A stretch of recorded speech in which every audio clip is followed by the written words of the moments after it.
Sa mga nagtatanong, bakit mo binibenta? Anong nangyari? Worldwide. Yan, ka-upgrade lang. Ito na, open ko na yung aking Maono sound card. Ayan, ito na yung kapalit. Kaya ako binenta yung isa kong sound card. Kasi ito na talaga yun. Todo na to, wala nang mas gagaling pa dito. Ang dami niyang user manual na hindi binabasa. Okay, ito nga pala ay Maono AME2, AME2. Meron pang Gen 2 eh. So parang ang feeling ko pinagkaiba niya lang is dalawa yung saksakan ng XLR mic nun. So ito isa lang.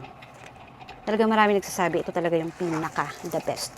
Yun nga lang wala pa akong Maono mic kasi medyo mahal na yorn.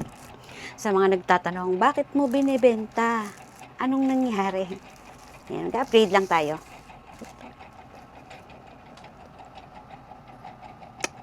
Ganda.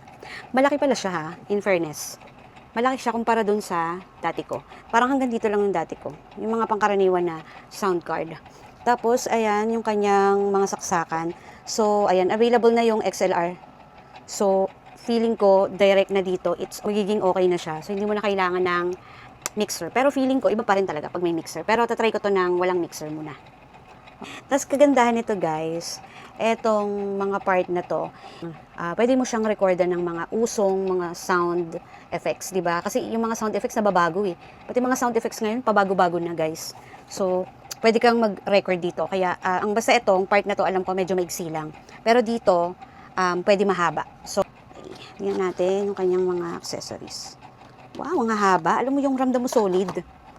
Mahaba, solid. Oh, ganda oh. And, ito yung, ano to? Oh, what is this? Okay, so meron siyang ganito na natatanggal. Pwede siyang Type-C to Type-C, tapos pwedeng pa USB. Para saan to? Sa charging? Okay. Hindi ko na muna, ibubukod ko na lang yung video about dito sa review. Pero okay, napagana ko siya. So, siguro, try ko na lang siya. Magre-record ako. Okay, so ito na yon. Yeah, mag-record ako. Try ko lang yan. Ikaw lang ang pag-asa ko, tanging ikaw ang buhay ko, Jesus.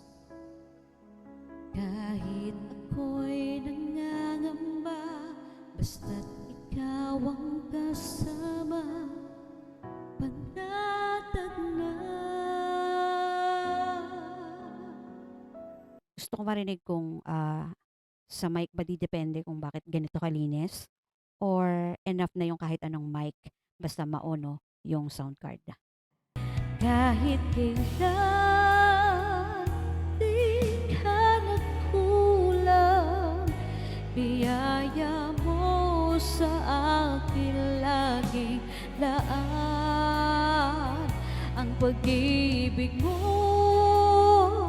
sa akin walang hanggan, inibig mo ko noon pa man.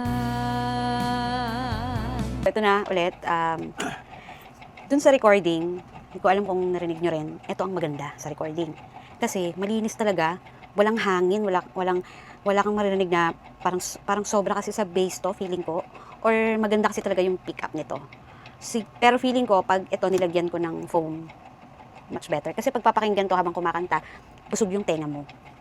So, pero ito, sa recording, ito yung maganda. Sobrang linis.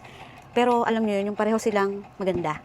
Parehong masarap pakinggan yung dalawang mic. So, ibig sabihin, nakadepende talaga dun sa sound card. So, worth it. Super. Alam nyo, naisip ko, bakit ngayon lang?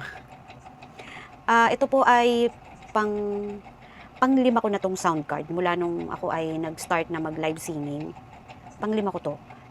Nakadalawa akong V8, K500, tapos meron pa akong isa, natatandaan ko yung maganda yung itsura as in. Tapos may mga recording din na hindi ko matandaan ba't ko ba binenta. Basta yun na yun. Pero feeling ko, dito na talaga ako mag-stay. Grabe, apakaganda ni Maono. Ayan, pag gusto nyo, ilalagay ko na lang sa comment section yung link niya. Sobrang worth it talaga as in.